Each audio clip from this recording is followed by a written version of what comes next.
Selamat siang dan selamat bergabung bersama kami dalam Indonesia Menyapa Siang Pro 3 RRI. Masih bersama saya, Esti Sulistya. Kami hadirkan untuk Anda dialog khusus RRI bekerjasama dengan Kementerian Kebudayaan Republik Indonesia.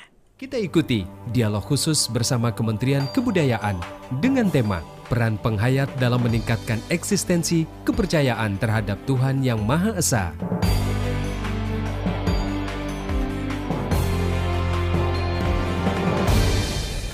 Ya, pendengar, di tengah dinamika masyarakat modern yang semakin terfragmentasi oleh arus informasi, media sosial dan juga globalisasi, nilai-nilai luar yang terus menyerbu, eksistensi ajaran kepercayaan terhadap Tuhan Yang Maha Esa menghadapi tantangan nyata.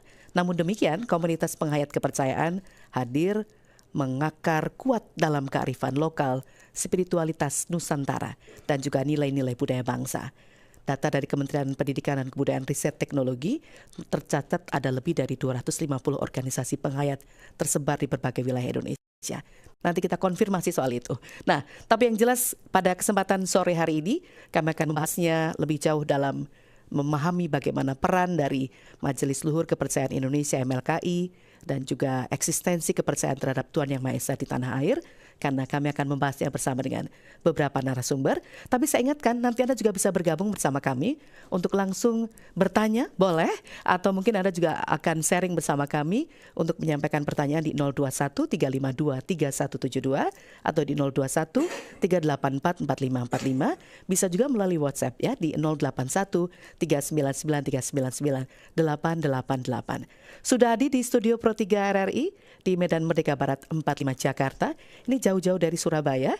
Saya sapa ada Ketua Persatuan Warga Sabta Dharma, Pak Naen Suryono SHMH. Pak Naen, selamat datang. Terima kasih Mbak Esti. Rahayu. Selamat sore semuanya. Selamat sore semuanya. Kemudian saya juga bersama dengan Ketua Persatuan penyebutannya apa ini Pak? Ketua Organisasi Penghayat Budidaya. Ketua Organisasi Penghayat Budidaya, Insinyur Anggus Rusmana, MM. Pak Anggus, selamat sore, selamat datang, Rahayu. Selamat sore, Rahayu. Ya. Selamat sore teman-teman semua. Terima kasih. Kemudian kita tidak hanya berdua, karena kita juga bersama dengan satu lagi narasumber yang terhubung bersama kami melalui Zoom, adalah Ketua Kahuru Rasa Sejati, ada Ibu Febi L. Supriyanto SS. Bu Febi, selamat sore, Rahayu, apa kabar? Selamat sore, Rahayu. Salam dari Banyumas ini. Oh, dari Banyumas.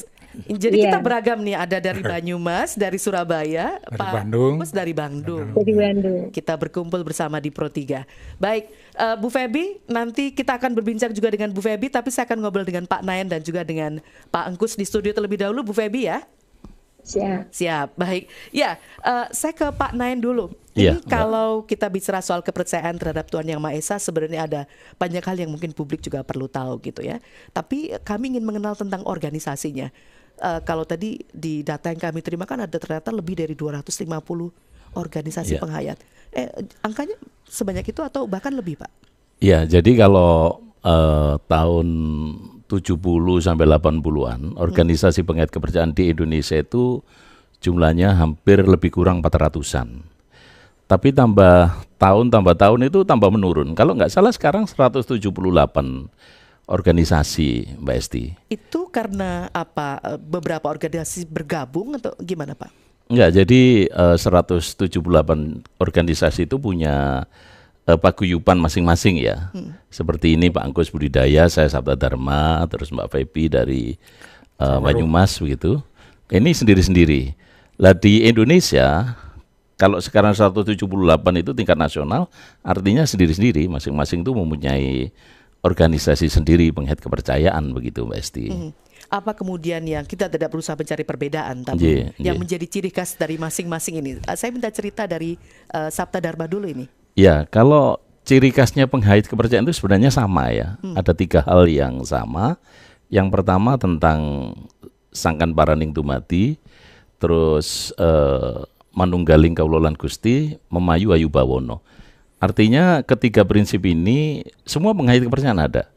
Dari Sabta Dharma misalnya bagaimana memahami tentang asal mula manusia, mulai dari rahim ibu sampai dia menjadi kecil, remaja, dewasa sampai tua, terus ketika meninggal di mana gitu. Itu semua penghayat ada.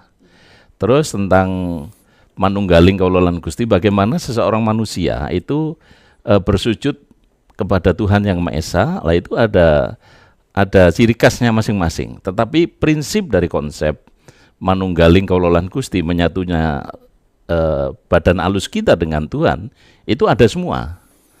Terus memayu hayu bawono artinya adalah bagaimana menyuguhkan nilai-nilai dharma di dalam kehidupan, di dalam semesta, agar terbangun cinta kasih, welas asih, terus bagaimana dunia ini bisa indah begitu ya. Nah ini sebenarnya ketika konsep ini ada di dalam penghayat kepercayaan, Mbak Esti. Baik, jadi Ya. ketika kemudian publik banyak yang tanya apa kemudian bedanya dengan agama? Sebenarnya kalau saya konsep-konsep di dalam konsep ketuhanan, di dalam penghayat kepercayaan dan agama itu sebenarnya sama.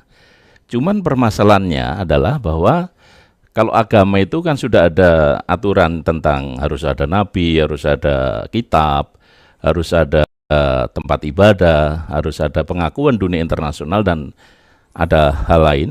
Tetapi kalau penghayat kepercayaan itu konsepnya adalah agama lokal. Yang mana agama lokal adalah mengambil dari semesta, ya. Lalu leluhur kita, semesta itu adalah mempunyai nilai-nilai, mempunyai tentang hakikat kehidupan. Lah inilah yang diserap, dimasukkan di dalam diri, karena di dalam ajaran penghayat kepercayaan itu kan ada mikrokosmos, dunia alit, dunia jagat alit, dan makrokosmos, dunia alam semesta. Lah inilah yang akhirnya leluhur kita menyatukan ini gitu. Jadi kalau dikatakan kitab, kita nggak ada. Kitabnya ya kitab yang ada di dalam diri kita. Atau kalau orang Jawa mengatakan kitab teles gitu ya. Lalu kalau dengan nabi atau memang kita tidak ada. Tetapi kita ada leluhur-leluhur kita yang menerima ajaran-ajaran itu secara langsung ya. Mungkin kalau di Sabta Dharma, Pak Arjo Sapuro yang bergelar Sri Kutomo begitu. Mungkin Pak Angkus, Pak Mei gitu. Lah ini semua-semua sebenarnya kalau dikatakan Nabi Rasul itu mungkin dari Timur Tengah atau Abrahamik begitu ya. Tetapi kalau lokal bangsa kita itu memang leluhur kita nggak mungkin dong disebut Rasul atau Nabi kan memang dari lokal wisdom kesukuan kita. Jadi kita ya menyebut penerima ajaran gitu aja. Jadi kalau bahasa simpelnya barangkali adalah agama lokal. Betul? Agama lokal, betul Mbak Makanya Esti. kemudian tiap-tiap daerah, kemudian kita tahu di Danau Toba ada teman-teman di Parmalim. sana, ya, dan juga di Jawa Tengah, di Jawa Barat, di banyak Hampir daerah. Ada semua, hampir semua semuanya. ada semua. Nah, dari keanekaragaman itu bagaimana kemudian masing-masing organisasi seperti misalnya Pak Angkus dan kawan-kawan gitu ya, menjaga ajaran dan ritual dengan cara-cara seperti apa, Pak Angkus? Ya, untuk menjaganya saya kira ada beberapa hal yang kita lakukan gitu ya. Pertama di internal organisasi sendiri. Tentu di internal organisasi kita kan sering ada pertemuan-pertemuan atau saresehan menurut istilah kita. Di situ terjadi penggalian, terjadi pengkajian terhadap ajaran-ajaran leluhur gitu ya. Seperti tadi dikatakan Bapak Mei mungkin itu yang sebagai penggali. Tetap ajarannya sumbernya itu sebenarnya ajaran leluhur gitu ya. Baik. Nah itu terus tadi kembali diajarkan ke anak-anak. Terus yang juga sangat menentukan itu adanya pendidikan di sekolah, karena selama ini dididik dipaksa dengan pendidikan agama dari yang bukan keyakinannya. Akhirnya tadi terjadi penurunan jumlah warga, penurunan organisasi karena tidak ada model untuk pelestarian. Nah, untunglah sejak tahun 2017, nah kita ada negara membuka ruang bagi peserta didik atau anak-anak atau murid sekolah diberikan pendidikan kepercayaan di sekolah. Itu menolong untuk mempertahankan. Tadi jadi Tuhan itu sebenarnya ada dalam setiap diri. Bagaimana proses-proses untuk apa ya, istilahnya mungkin ini agak dalam ya pertanyaannya, nggak apa-apa ya. Jadi bagaimana kemudian proses komunikasi atau proses kita melakukan pencarian misalnya, Pak Agus? Ya kan itu seperti tadi sebetulnya konsep leluhur itu hampir sama ya di setiap etnis itu. Jadi di masyarakat Jawa dikonsepsikan tadi ya Sangkan Paraning Dumadi misalnya. Karena itu mencari asal usul diri kita itu dari mana, sedang apa dan mau kemana gitu. Kalau di istilah Sunda ada istilah nyungsi diri nyuai badan, angelo paesan tunggal.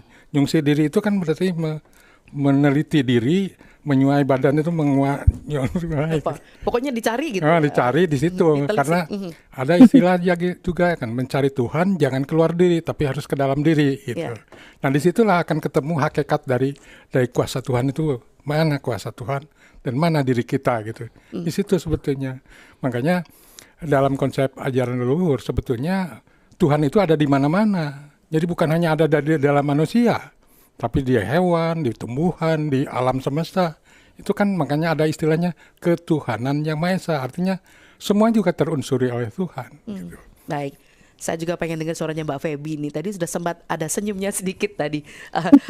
Mbak Feby, kalau Mbak Feby barangkali kemudian juga punya penjelasan tersendiri soal apa yang tadi saya sempat tanyakan ke Pak Naen dan juga ke Pak Angkus. Mbak Feby dari Kahuruh Rasa Sejati di Banyumas ya? Ya, betul.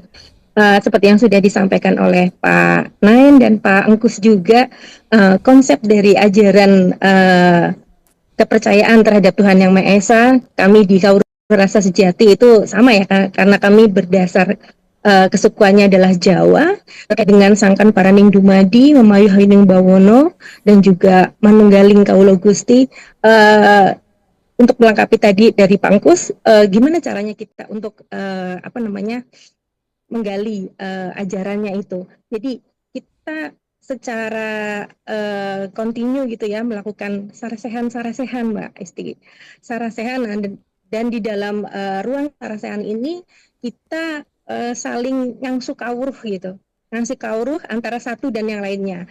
Jadi di situ juga tempat di mana kita menggali diri pribadi, kami melakukan yang namanya semadi. Nah, dalam semadi ini, ketika kita tekun menjalankan latihan, maka secara perlahan gitu, tapi pasti, nah ini indria gaib kita, maka lama-kelamaan itu akan makarti. Jadi kita akan lebih mengerti apa yang ada dalam diri kita sendiri, sehingga kita dengan kita makarti maka akan membawa perubahan-perubahan yang besar bagi manusia.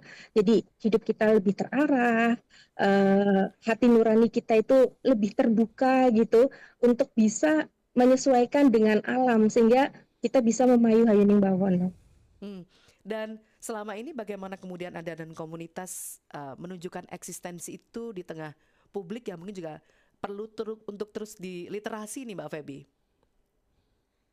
Ya, tentunya kami untuk menunjukkan eksistensi itu karena eksistensi itu tidak hanya sekedar kita melakukan sesuatu ya, tapi tetap harus dijaga. Nah, caranya menjaga adalah tadi melalui pendidikan baik pendidikan di internal organisasi, kemudian juga melalui pendidikan yang di sekolah-sekolah, dan juga kita bersama dengan organisasi lintas iman untuk melakukan kegiatan-kegiatan. Jadi keberadaan penghayat itu tetap ada gitu bersama dengan teman-teman dari lintas iman gitu Mbak. Ya, berarti ini kalau Kahuruh Rasa Sejati ada berapa banyak sanggar misalnya yang ada di Banyumas atau juga sudah tersebar di seluruh Indonesia nih Mbak? Nah, kalau Kahuruh Rasa Sejati ini organisasinya organisasi kecil, mungkin masih hanya di seputaran Banyumas saja. Kalau dulu tahun 90-an itu memang banyak nih di seputaran Banyumas Raya, bahkan di Jakarta, Bogor itu ada anggotanya. Tapi karena tadi seperti yang disampaikan Pak Naen juga, karena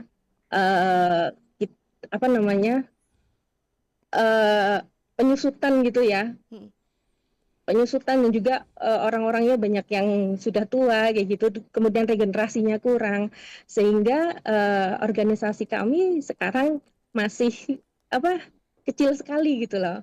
Mungkin kalau Pak Angkus itu ada organisasi budidaya dan Sabto Dharma tersebar di Indonesia banyak gitu. Nah, kalau kami Kahuruh Rasa Sejati itu masih hanya di Banyumas aja untuk saat ini, Mbak. Baik, matur nuwun Mbak Feby. Pak Naen, kalau sanggar Sabto Dharma di Surabaya, di Jawa Timur, di mana saja Pak ini yang sudah Ya, kalau di Jawa terdata? Timur, mungkin seluruh kabupaten kota se-Jawa Timur ada, Sudah ada? kecuali Madura ya. Oke. Kalau di provinsi lain Pak? Kalau provinsi lain di DKI Jakarta ada 2, di Banten 1 di Pak Gadut masih ada di rumah gitu. Tapi seluruh Indonesia kalau kita data kita ya sekitar 750-an Mbak Esti. Itu tersebar di 18 provinsi begitu. Saya tadi agak tergoda dengan bahasanya Mbak Feby. Penghayat itu banyak yang sudah sepuh. Memang betul begitu Pak? Enggak juga sih. Di tempat kami di Sabta Dharma itu ada sanggaran anak-anak. Itu mulai umur 3 tahun ya sampai umur 12 tahun ini sanggaran anak. Terus sanggar remaja itu mulai SMA kelas 1 sampai mahasiswa itu ikut remaja. Terus ada sanggaran wanita dan umum gitu ya. Artinya regenerasi itu juga Ya, berjalan gitu berjalan. ya. Kita ke penelpon dulu ya. Di Pekanbaru ada yang Ya. sudah bergabung sama kita, ada Pak Atong. Silahkan Pak Atong. Selamat sore Pak. Halo, siang menjelang sore. Ya, siang menjelang sore. Silahkan Pak Atong. Saya bersama dengan Ketua Persatuan Warga Sabta Dharma Pak Naen Suryono, Ketua Organisasi Budidaya ada Pak Angkus Ruswana, dan Ketua Kahuruh Rasa Sejati di Banyumas Mbak Feby Suprianto. Silakan Pak Atong. Iya, sore 3 narasumber. Sore Pak Tong. Ya, kebetulan kalau saya kan ya kalau agama ya Islam, tapi kan ya semua agama itu kalau nggak punya kepercayaan terhadap Tuhan ya nggak agama namanya kan. Jadi yang saya pertanyakan ya bukan bertanya, cuma dulu ada di TPRI itu apanya, sekarang nggak ada ya. Dulu ada acaranya. Mimbar kepercayaan. Mimbar kepercayaan. Juga melihat kalau kita kan orang Indonesia, berarti kan kita mempercayai Tuhan itu ada kan, seperti itu. Jadi mau tanya seperti itu aja. Sekarang kan udah nggak ada kepercayaan terhadap Tuhan Yang Maha Esa, acaranya di TV-TV gitu. Baik, terima kasih Iya, Pak Atong di Pekanbaru. Sore. Ya, selamat sore, itu membekas sekali ternyata Iya, ini. iya. Banyak, Pak Atong bertanya soal itu. Mau direspon? Silakan. Iya Pak Atong, selamat sore. Ya memang kalau di mimbar kepercayaan TV memang nggak ada Pak Atong, karena memang kita tidak diberikan jadwal program itu gitu ya. Tetapi eksistensi penghayat kepercayaan di Indonesia masih ada Pak Atong. Bahkan kalau tentang apakah penghayat kepercayaan juga mempercayai Tuhan Yang Maha Esa, ya sudah wajib itu. Bahkan kita bisa di penghayat kepercayaan itu Pak Atong, bagaimana konsep ketuhanan itu setiap warga penghayat itu mempunyai kewajiban untuk merasakan sendiri bagaimana tentang Tuhan Yang Maha Esa. Sehingga di dalam ajaran penghayat kepercayaan, warga penghayat kepercayaan, bahkan di Sabta Dharma, tidak boleh percaya tembung jari ya. Apa itu? Tidak boleh katanya gitu. Tuhan itu ada. Jadi kita betul-betul merasakan, terus kita betul-betul merasakan bahwa hakikat ketuhanan, Tuhan Yang Maha Kuasa itu memang ada gitu. Lah ini nggak boleh kita, Tuhan itu ada, tapi kita betul-betul bagaimana kita bersujud kepada Tuhan, lalu merasakan bagaimana keagungan Tuhan, keesaan Tuhan itu bagaimana gitu ya. Dengan ritual-ritual seperti apa biasanya kalau misalnya di Sabta? Kalau di Sabta Dharma sujud namanya. Dan sujud itu bukan hanya sujud itu ya, tapi betul-betul merasakan ketenangan, kedamaian di dalam diri kita. Sehingga kita betul-betul merasakan bagaimana cahaya Tuhan yang ada di dalam semesta ini, begitu. Kalau tadi Mbak Feby kan dengan cara semedi misalnya. Ya sama sebenarnya, sama, konsepnya ya. sama. Jadi ketika misalnya sedang semedi atau sedang sujud itu apa yang biasanya ada di benak? Saya tanya agak detail ya, supaya publik juga tahu gitu. Apa yang ada dalam hati, dalam pikiran ketika sedang bersujud? Jadi kalau di dalam ajaran Sabta Dharma, sujudnya itu minimal itu 30 menit ya. Pikiran kita harus betul-betul merasakan ketenangan, kedamaian. Karena orang bersujud itu kan sebelum mulai itu kan pikirannya macam-macam, nggak bisa ya. Mikir ke sana kemari, kita harus menenangkan dulu pikiran dan jiwa kita. Konsentrasi dulu. Konsentrasi, karena sebenarnya meskipun konsep fokus nggak boleh ini ya, kita harus pasrah gitu ya, pasrah sumarah. Lalu nanti di dalam kepasrahan itu kita menemukan, ternyata keagungan ya, kewelas asih Tuhan itu rasanya seperti inilah. Ini memantul di dalam diri kita. Kita masuk di dalam samudra kolbu begitu ya. Lalu ketika kita masuk di dalam samudra kolbu, kita betul-betul merasakan seperti Tuhan itu ada di dalam diri kita dan semesta tadi yang disampaikan Pak Angkus. Maka ini kita bisa merasakan getaran-getaran semesta. Bagaimana kasih sayang Tuhan kepada sesama. Lah, orang penghayat kepercayaan harus bisa mempraktekkan itu, welas asih kepada sesama, empati kepada sesama itu harus dimiliki karena itu adalah sifat-sifat Tuhan yang ada di dalam semesta maupun di dalam diri kita gitu ya. Itu Baik. Mbak Esti. Oke. Eksistensi, kemudian bentuk ritual ibadah kalau bahasa Iya. kami yang muslim misalnya, itu dilakukan dengan cara-cara yang barangkali berbeda tapi tetap ada benang merah yang Iya. sama. Ada benang merahnya. Ya, kalau Ada di benang budidaya merahnya. seperti apa? Ada, Sama, benar. ya, sama Oke. sebetulnya kita kan istilahnya kalau istilah generiknya itu hening gitu ya, hening cipta. Tapi prosesnya itu tadi kita berusaha menenangkan diri, menghayati makna hidup di dalam diri gitu yang ada dalam diri, terus sampai seolah-olah kosong gitu ya. Nah di situ kenikmatan itu ada dan itu kadang-kadang memang ada petunjuk gitu ya. Apakah mungkin itu yang disebut suara hati. Tapi itu apakah dari leluhur, apakah itu dari Tuhan, kan kita tidak bisa Dengan mastiin. posisi tertentu. Terus Pak Agus. nggak bisa duduk bersila aja. Duduk bersila, misalnya bisa begini, tangan bebas lah. Pokoknya bisa mengusahakan santai gitu ya.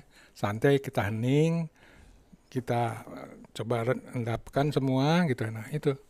Jadi menikmati kuasa Tuhan itulah istilahnya. Saya bisa bayangkan kenikmatannya ketika misalnya itu sudah sampai pada titik apa namanya, Pak Naim? Ya, titik suwung, titik Titik kosong suwung, ya. titik Ketika manusia dalam suwung itu, maka Dalam kepasrahan. mereka akan diisi dalam kepasrahan itu kan diisi dengan cahaya-cahaya Tuhan. Ya tentang bagaimana kasih sayang kita itu nanti akan tumbuh di dalam diri Baik. kita gitu. Kita akan jeda dulu sejenak Mbak Feby, kemudian Pak Angkus dan Pak Nain. Nanti kita akan kembali ajak pendengar untuk bisa bergabung melalui telepon di 021 352 3172 atau 021 384 4545. Masih dalam dialog khusus yang kami hadirkan untuk Anda, kerjasama bersama dengan Kementerian Kebudayaan Republik Indonesia tentang bagaimana eksistensi kepercayaan terhadap Tuhan Yang Maha Esa. Nanti Anda masih bisa gabung ya, sampai nanti menjelang pukul 15 waktu Indonesia Barat. Kita jeda dulu sejenak untuk yang berikut ini.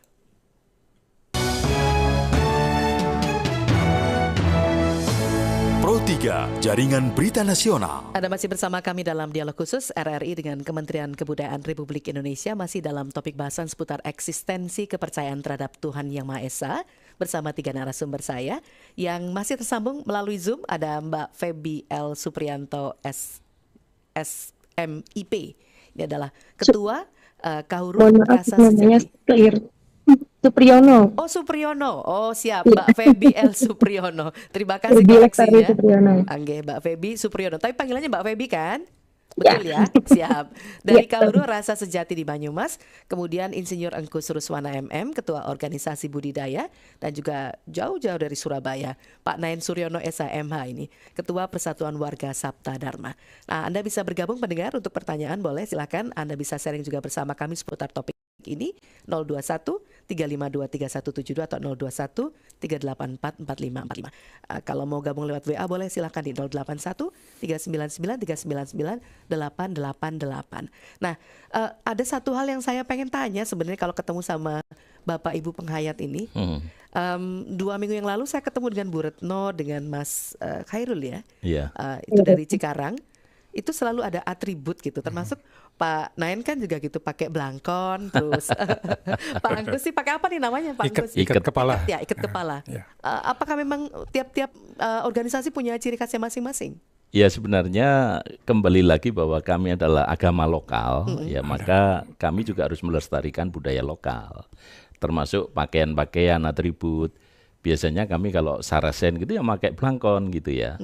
Tapi kalau acara suro kita memakai acara beskap dan pakaian Jawa begitu. Kalau Mbak Esti. Feby ini biasanya pakai atribut apa Mbak Feby?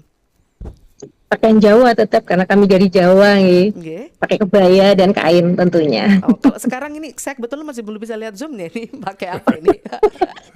Ini karena pakai batik ya, karena hari Jumat di kantor menggunakan batik, jadi saat ini saya menggunakan batik. Nah ini kita sama-sama semua pakai batik hari ini ya. Baik, oke.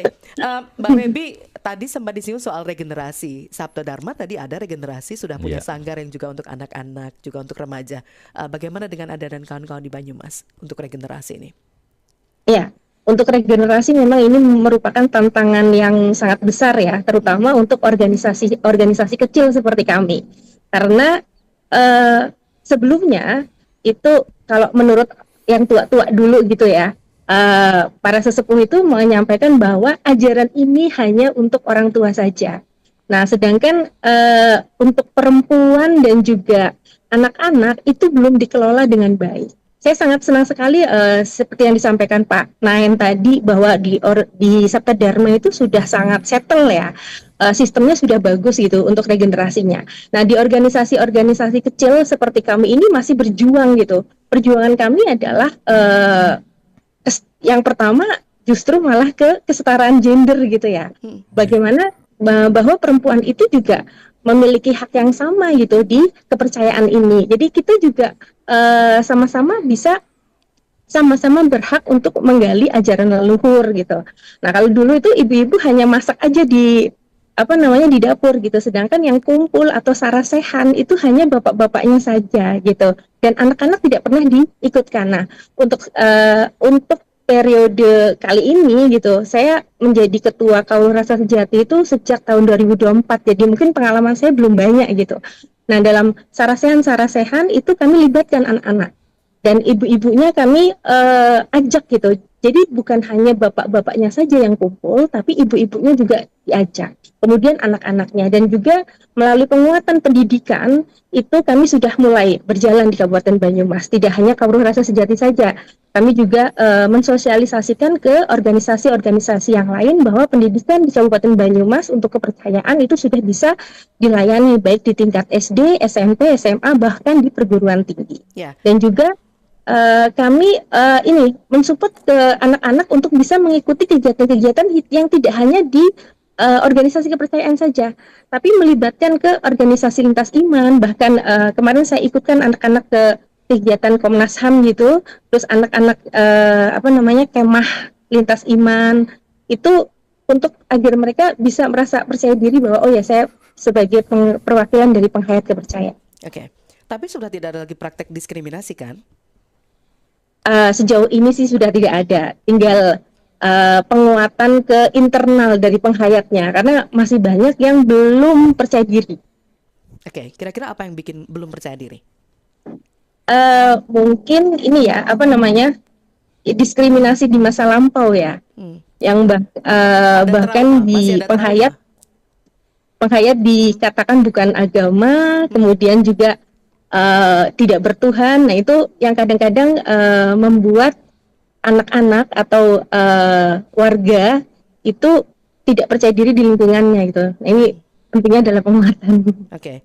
Ini kan malah jadi tantangan ya, istilahnya. Betul. Apa kemudian permasalahan yang masih dihadapi yang oleh teman-teman kemudian masih dijumpai di lapangan ini? Ya, saya kira tantangannya itu ada eksternal dan internal. Tantangan eksternal ini sampai sekarang kita itu untuk perlindungan dan pelayanan masyarakat penghayat kepercayaan dari aspek regulasi belum komplit, Mbak. Ya. Apa yang masih kurang, Pak? Masih kurang misalnya undang-undang tentang sistem pendidikan nasional. Gitu ya. Di Undang-Undang Sisdiknas kita nggak disebutkan ada pelayanan pendidikan untuk para penghayat kepercayaan. Nah, dasar kita berjalan selama ini hanya berdasarkan peraturan menteri. Peraturan menteri kan tergantung menterinya, bisa diganti dan juga tidak konsisten gitu antara Permendikbud yang satu dengan Permendikbud yang lainnya. Itu salah satu contoh. Kedua misalnya aturan untuk masuk misalnya menjadi TNI gitu kan. Nah, sampai sekarang belum bisa kita masuk aksesnya. Baru Angkatan Darat itu baru tahun 2022. Itu pun di dalam formulir pendaftarannya yang sifatnya online, begitu diklik pilihan kepercayaan itu nggak berjalan. Adanya pilihan agama? Agama, jadi akhirnya kan banyak yang akhirnya agar bisa masuk, proses pendaftaran bisa berjalan lancar, akhirnya milih agama dulu. Tapi kan itu tidak memecahkan masalah, karena begitu ada verifikasi, kok data yang masuk di online dengan data KTP, data KK kok berbeda. Akhirnya banyak yang digugurkan juga gitu. Tapi dalam prakteknya sebenarnya kalau karena negara sudah mengakui, soal KTP kan sudah tidak masalah lagi. Harusnya, tapi kan prakteknya di lapangan masih banyak gitu. Kayak sekarang misalnya mau daftar akademi militer misalnya, baik Angkatan Darat, apalagi laut dan udara itu belum ada gitu. Terus untuk mengakses misalnya sekolah kedinasan, belum ada. Jadi masih banyak halangan-halangan untuk mengakses bagi yang masyarakat atau pemuda gitu ya, yang identitasnya penghayat. Makanya itu yang menyebabkan salah satunya orang nunggu dulu gitu. Antar dulu, ini belum betul-betul merdeka kok gitu. Oke, Gitu. kalau Sabta Dharma ada cerita sendiri nggak Pak Nen? Karena kan banyak ya yang juga Iya. ada di Sabta Dharma. Soal KTP misalnya, apakah semuanya kemudian sudah tertulis dalam KTP-nya penghayat kepercayaan terhadap Tuhan Yang Maha Esa? Ya, kalau Sabta Dharma sendiri itu kita baru ya hampir 20% lah yang KTP-nya sudah penghayat Ya kepercayaan. rata-rata gitu. Karena Kecil sekali persentase. pada dasarnya warga Sabta Dharma itu mencari aman, mencari apa ya, wis pokoknya saya KTP gini aja sudah bisa melakukan ritual Sabta Dharma kok gitu ya. Jadi cukup dengan agama sudah cukup begitu. Baik, saya mau baca dulu ada pesan dari pendengar yang sudah bergabung melalui WA, namanya Pak Nendio. Pertanyaannya, setelah mendengar penjelasan 3 narasumber, menurut saya kepercayaan dengan agama tidak jauh berbeda. Apakah kepercayaan ini berasal dari agama atau sempalan dari agama? Monggo kalau mau direspon silakan. Pak. Ya, Pak Nendio, selamat sore. Apakah agama merupakan penghayat kepercayaan adalah sempalan dari agama atau? Jadi gini, kalau menurut saya agama lokal, agama penghayat kepercayaan, kalau saya menyebutkan agama penghayat kepercayaan, itu mereka tidak sempalan dari agama-agama dunia begitu ya. Dan agama penghayat kepercayaan ini memang berasal dari local wisdom, masyarakat lokal yang mempunyai nilai-nilai spiritual, sehingga leluhur kita mengatakan bahwa ini agama lokal gitu ya. Dan ini tidak ada hubungannya dengan agama-agama dunia gitu. Mungkin itu ya Pak Nendio. Mungkin Iya, saya ditambahin. namakan. Jadi begini Mas Nendio. Jadi sesungguhnya jauh sebelum masuknya agama-agama dunia ke Indonesia, ya ke Nusantara, Hindu yang pertama masuk kan Hindu, Buddha, kemudian Islam, Kristen, dan Konghucu dan yang lain-lain. Itu leluhur kita di masing-masing etnis itu sudah memiliki sistem keyakinan. Dan itu bisa dibuktikan dengan banyaknya situs-situs yang sudah berusia ratusan tahun, bahkan ribuan tahun. Sebagai contoh di Jawa Barat misalnya, ada situs Gunung Padang. Itu 20.000 tahun sebelum Masehi, itu udah berdiri. Dan itu tidak terbantahkan sebagai tempat untuk ritual keagamaan. Nah itu, cuma kan masuk kemudian agama-agama dunia datang ke Nusantara, terjadi perjumpaan, terjadi akulturasi, ada yang sampai ke sinkretisme gitu kan.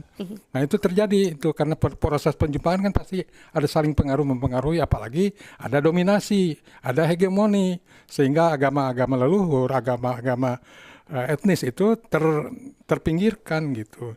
Nah ada yang bertahan gitu kan. Ada yang akhirnya ya sudahlah ngikut yang baru gitu. Baik, nanti saya juga mau tanya ini soal apa kemudian kontribusi kepercayaan terhadap Tuhan Yang Maha Esa pada negara, termasuk bagaimana kemudian perhatian pemerintah terhadap Anda dan organisasi-organisasi yang ada di tanah air yang jumlahnya sekitar berapa tadi Pak? 170-an ya? 178-an ya. Nanti kita jawab sesaat lagi, kami akan hadirkan selepas informasi yang berikut ini. Tetaplah bersama Pro 3 RRI. Ya, masih bahas tentang bagaimana eksistensi kepercayaan terhadap Tuhan Yang Maha Esa. Pak Nendio tadi sudah terjawab pertanyaannya. Nah, saya lanjut ke sebelum kita jeda tadi. Apa kemudian kontribusi yang sudah diberikan oleh kepercayaan terhadap Tuhan Yang Maha Esa ini kepada negara? Siapa yang menjawab dulu? Pak Nen dulu atau Pak Agus? Silakan. Pak Agus, silakan. Ya, sebetulnya kalau bicara soal kontribusi, jelas sebetulnya dari nilai-nilai luhur kita, ya warisan leluhur bangsa Indonesia ini sebetulnya cukup banyak memberikan kontribusi terhadap proses pembangunan bangsa ini. Salah satu misalnya nilai-nilai Pancasila. Itu murni adalah nilai-nilai yang warisan dari leluhur bangsa kita. Itu nilai, artinya itu kan nilai warisan dari penghayat kepercayaan, karena dulu ya keyakinannya itu gitu kan. Dan itu juga diambil dari sumber-sumber yang ada di Nusantara, itu benang merahnya, itu jelas. Nah, kemudian juga dalam hal pembangunan moral, membangun kejujuran, kemudian juga di dalam menjaga alam gitu ya, itu para penghayat kepercayaan itu kan sangat lekat dengan alam. Di mana-mana itu sangat lekat, sehingga di situ ada tradisi-tradisi bagaimana memperlakukan alam. bagaimana hidup kita itu jangan sampai mengeksploitasi alam. Itu sebenarnya kalau nilai-nilai itu dipertahankan, negara aware gitu ya terhadap nilai-nilai yang ada di dalam kearifan lokal bangsa Indonesia ini, wilayah Indonesia itu relatif aman secara keutuhan dan kelestariannya gitu ya. Nah, cuma kan sekarang ini kan banyak tergeser oleh sifatnya yang materialistis ya, yang ingin mengeksploitasi alam sebesar-besarnya demi untuk materi. Kan itu bertentangan dengan nilai-nilai kita sebetulnya, nilai-nilai asli yang dipegang oleh para penghayat sebetulnya lebih sederhana hidup itu. Oke. Praktek local wisdom seperti apa misalnya? Saya minta ke Mbak Febi dulu untuk memberikan contoh sebagai bentuk kontribusi Anda dan juga para penghayat lainnya dari Kahuru Rasa Sejati, Mbak Febi, yang bisa dicontohkan di Banyumas misalnya. Penghayat kepercayaan ini merupakan model spiritual kultural bangsa ya. Di sini kami merawat yang namanya budi pekerti ya. Karena yang namanya budi pekerti itu kan sangat penting ya. Merupakan warisan pengetahuan lokal. Nah, melalui budi pekerti ini kita akan bisa berjejaring dengan teman-teman yang lain gitu, agar bisa mendapatkan sesuatu yang lebih baik gitu. Dan juga berkaitan dengan warisan lokal, pengetahuan atau wisdom yang ada di Kabupaten Banyumas terkait dengan Pranoto Mongso dan juga tradisi-tradisi pertanian yang masih dilakukan dengan baik. Jadi kita menggunakan tradisi-tradisi pertanian itu yang sesuai dengan ajaran leluhur gitu ya. Jadi tidak merusak alam gitu. Dan juga bahan-bahannya lebih organik lagi gitu. Oke. Tapi sekarang tantangannya soal modernitas, media sosial juga berkolaborasi dengan itu tidak? Akhirnya harus menyesuaikan juga kan, Mbak Febi? Iya, pastinya. Dan juga kami juga untuk membangun anak-anak itu, generasi muda, agar juga bisa membangkitkan lagi ajaran-ajaran spiritual itu bisa melalui media sosial gitu. Kami dengan teman-teman di sini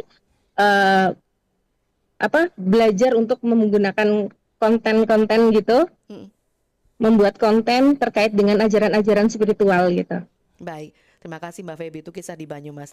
Nah, kalau tadi kita sudah tanya soal apa kontribusinya penghayat pada negara. Nah, bagaimana kemudian timbal balik ya, bukan dalam rangka pamrih, tapi apa timbal balik yang sudah diberikan pemerintah misalnya kepada kepercayaan terhadap Tuhan Yang Maha Esa ini, Pak Nain? Iya, gini Mbak Esti. Pada dasarnya orang penghayat kepercayaan itu nerimo ing pandum gitu ya, menerima apa yang diberikan oleh negara. Dan penghayat kepercayaan itu tidak pernah demo dan protes seperti kawan-kawan kita apabila hanya dilanggar begitu ya.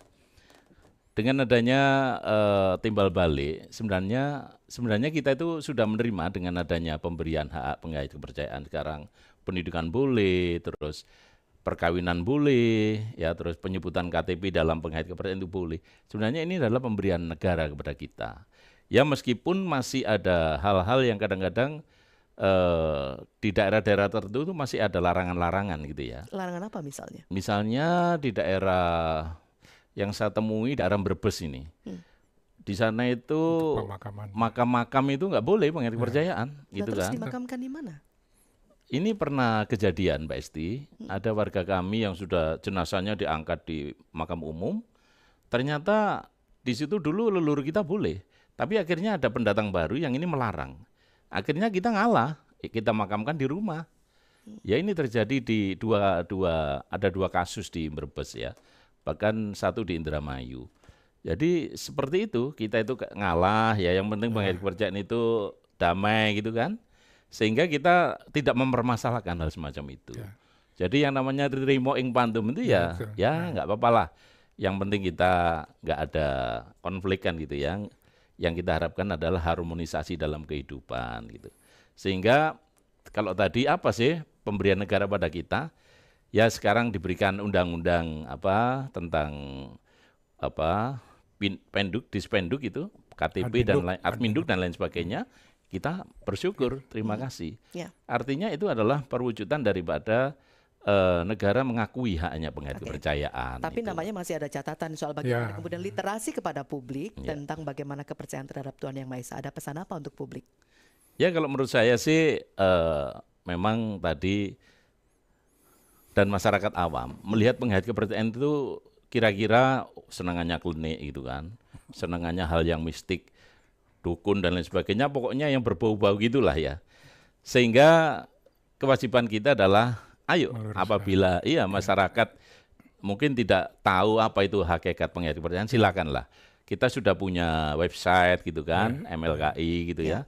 Terus kita juga punya anak-anak muda itu digitalisasi tentang film-film pendek tentang penghayat kepercayaan dan lain sebagainya. Itu Mbak Esti. Ya karena sebagian ya baik itu masyarakat, tokoh agama, tokoh masyarakat, bahkan pejabat pemerintah masih banyak yang belum memahami betul apa sih penghayat itu, sehingga mereka terbelenggu oleh stigma yang dari dulu dianggap wah ini mah kepercayaan mah klinik, wah ajaran sesat gitu kan, primitif gitu. Nah itu masih ini dalam sebagian besar masyarakat. Nah kewajiban kita adalah meluruskan itu. Gitu. Mbak Feby, singkat silakan. Ya, untuk meluruskan stigma-stigma tentunya kita perlu adanya komunikasi yang inklusif dengan lintas iman gitu. Bahkan di kami ada sering ada penelitian-penelitian tentang penghayat. Nah, sebelum penelitian tentang penghayat itu teman-teman mahasiswa ini saya tanya, apa sih perspektif kalian tentang penghayat? Nah, kami tidak akan menjawab pertanyaan itu, tapi kami akan membawa mereka untuk ikut ke dalam kegiatan-kegiatan kami atau dalam sarasehan-sarasehan kami. Baik. Nah, setelah mereka mengikutinya, mereka mempunyai perspektif baru gitu tentang penghayat. Ternyata penghayat tidak berbeda ya dengan agama penganut-penganut agama yang lain gitu. Bahkan justru lebih mengedepankan kearifan lokal. Baik. Itu yang ada. Siap. Mbak Feby, terima kasih sudah berbincang bersama kami. Terima kasih juga Pak Angkus Ruswana, Ketua Organisasi Budidaya. Terima kasih Mbak Esti. Ketua Persatuan Warga Sabta Dharma, Pak Nain Suryono. Terima kasih Mbak Esti. Sampai jumpa di Surabaya. Siap.